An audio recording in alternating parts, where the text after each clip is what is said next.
Hello friends, welcome to my YouTube channel. आज हम बात करने वाले हैं 6 definite practical steps to become rich, जो कि think and grow rich book में ऑथर नेपोलियन हिल ने बताए हैं। नेपोलियन हिल एक बहुत ही बड़े और फेमस ऑथर थे। उन्होंने 500 प्लस एक्सीडिंगली वेल्दी मैन को ऑब्जर्व किया, उनको स्टडी किया। बाद में उनको पता चला कि ऐसे कौन से स्टेप्स ये सक्सेसफुल लोग फॉलो करते हैं, इसलिए ये लोग सक्सेसफुल है। वही स्टेप्स उन्होंने 6 डेफिनेट स्टेप्स बताए हैं, जिस स्टेप्स को अगर हम फॉलो करते हैं तो हम भी सक्सेसफुल और रिच बन सकते हैं। अगर यही स्टेप्स हमें फ्यूचर में फ्रीडम और सक्सेस पाने के लिए हेल्पफुल हो सकते हैं। तो चलिए देखते हैं वो कौन से स्टेप्स है। उसमें से पहला स्टेप है कि आपको अपने दिमाग में exact amount of money decide करना पड़ेगा। आप कितना अमाउंट ऑफ मनी चाहते हो वो आपको पहले डिसाइड करना पड़ेगा, और वो कोई भी रैंडम अमाउंट नहीं होना चाहिए। वो डेफिनेट अमाउंट होना चाहिए, वो फिक्स अमाउंट होना चाहिए कितना अमाउंट ऑफ मनी आप चाहते हो।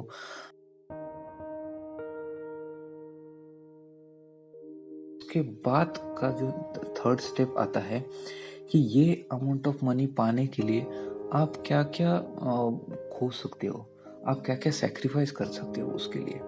उसके ऊपर भी आपको सोचना पड़ेगा कि अगर ये पाना है तो मुझे ऐसे सिंपल तरीके से तो नहीं मिलेगा, क्योंकि ऐसा तो कोई चीज़ है नहीं कि समथिंग फॉर नथिंग। मतलब आपको कुछ ना कुछ तो सेक्रीफाइस करना ही पड़ेगा लाइफ में, अगर वो चीज़ पाना है, अगर आपको रिच बनना है या फिर अगर आपको सक्सेसफुल बनना है। इसलिए आपको दिन रात उसके लिए मेहनत करनी पड़ेगी। दिन रात आपको वो गोल्स के ऊपर फोकस रहना पड़ेगा, स्टडी रहना पड़ेगा, कंसिस्टेंट रहना पड़ेगा। और वही चीज़ ऑथर नेपोलियन हिल ने अपने बुक में बताई है।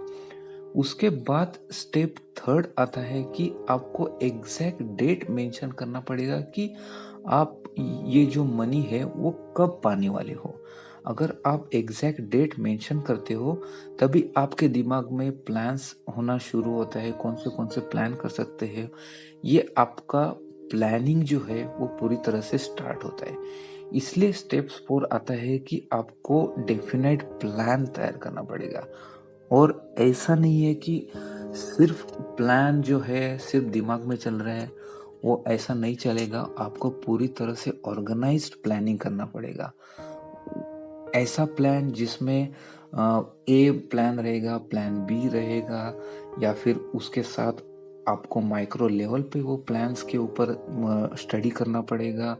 ईच स्टेप्स आपको प्लान्स के लिखने पड़ेंगे। अगर आप ईच स्टेप्स लिखते हो प्लान्स के, तभी आपको पता चलेगा कि ये प्लान कैसे वर्क होने वाला है, कहाँ पे मुझे फेल्योर आ सकता है। ये सारी चीज़ों को आप ऑब्जर्व करेंगे, तभी आपको जो है ये ऑर्गेनाइज प्लानिंग का आपको पता चलेगा। जब ऑर्गेनाइज प्लानिंग रहेगा तभी आप एक सक्सेसफुल आदमी की तरह सोच सकते हो। और उसके लिए आपको डेफिनेट वेज ढूंढना पड़ेगा कि कौन से वेज से मैं प्लान कर सकता हूँ। और ये प्लान, सबसे इम्पोर्टेंट चीज़ उन्होंने बताया कि ये प्लान एक्शन में लेना पड़ेगा। ऐसा नहीं है कि मैं सिर्फ प्लान प्लान तैयार कर रहा हूँ और उसके ऊपर कुछ भी एक्शन नहीं ले रहा हूँ। और इसलिए उन्होंने बताया कि जो भी प्लान आप करते हो उसके लिए एक्शन ले लो। Maybe begin at once, आप पहले स्टार्ट करो कि आप प्लान्स कैसे करेंगे। उसके बाद कोई तो स्टेप्स ले लो, कोई तो एक्शन स्टार्ट करो।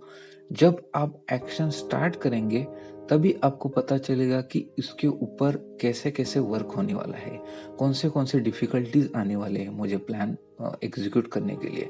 और वही चीज़ रहती है कि आपको अगर प्लान एग्जीक्यूट करना है तो आपको कहाँ से तो स्टार्ट करना ही पड़ेगा, क्योंकि अगर आप स्टार्ट नहीं करते तब आप स्टक हो जाएंगे और सिर्फ आप प्लान के ऊपर सोचेंगे और वो प्लान वर्क नहीं होने वाला है। इसलिए प्लान के ऊपर या फिर उसके बाद एक्शन एक्शन लेना बहुत ही इम्पोर्टेंट है।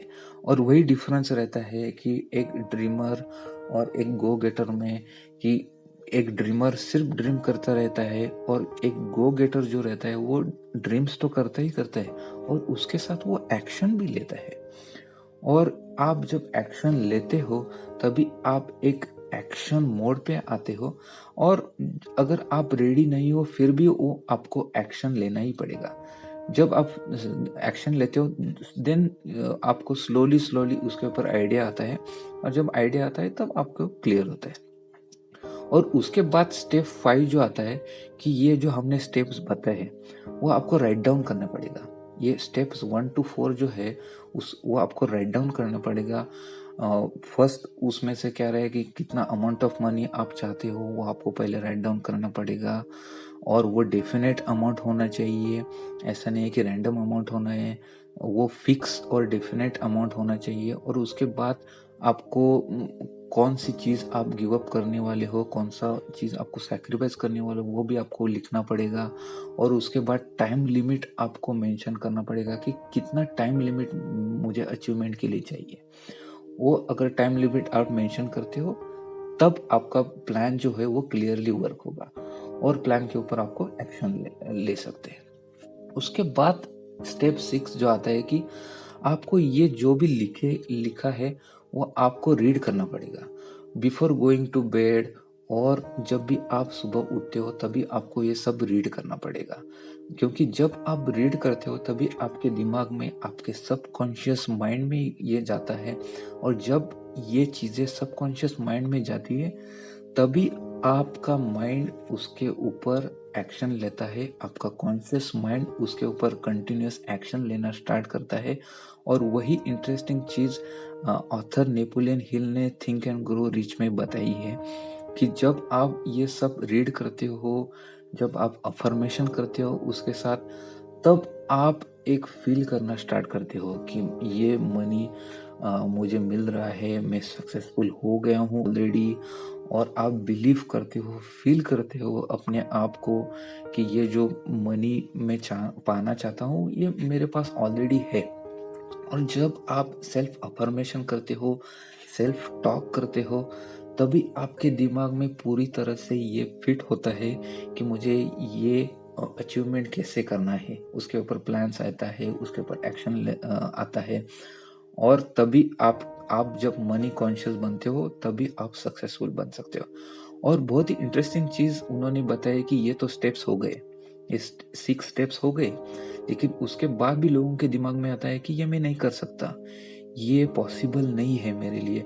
जब भी अफर्मेशन करते हैं तब लोग सोचते हैं कि बहुत सारे लोग कंप्लेन करते हैं कि ये इम्पॉसिबल है मेरे लिए, मैं ये इमेजिन नहीं कर सकता कि ये मेरे मेरे पास इतना पैसा आएगा, मैं इतना रिच बन सकता हूँ। ये उनका इमेजिनेशन नहीं होता।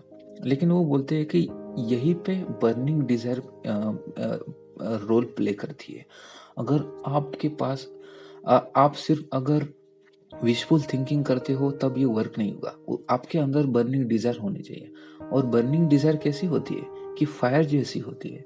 अगर स्मॉल फायर है तो स्मॉल हीट प्रोड्यूस करेगा, अगर बिग फायर है तो बिग हीट प्रोड्यूस करेगा।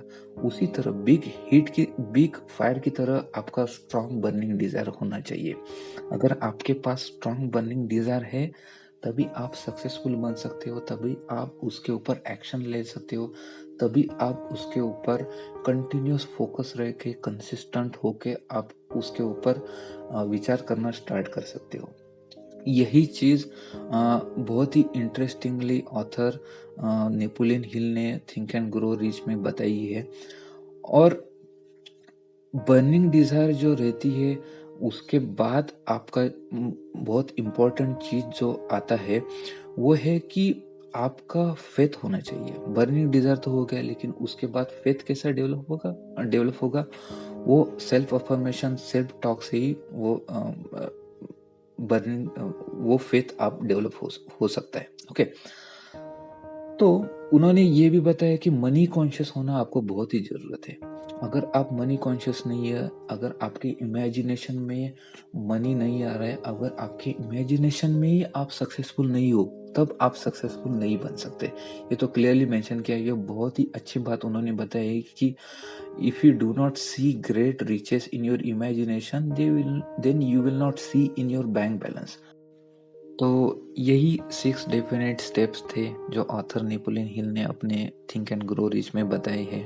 अगर आपको मेरा वीडियो पसंद आया हो तो लाइक करिए और चैनल को सब्सक्राइब करना ना भूलिएगा। Thank you.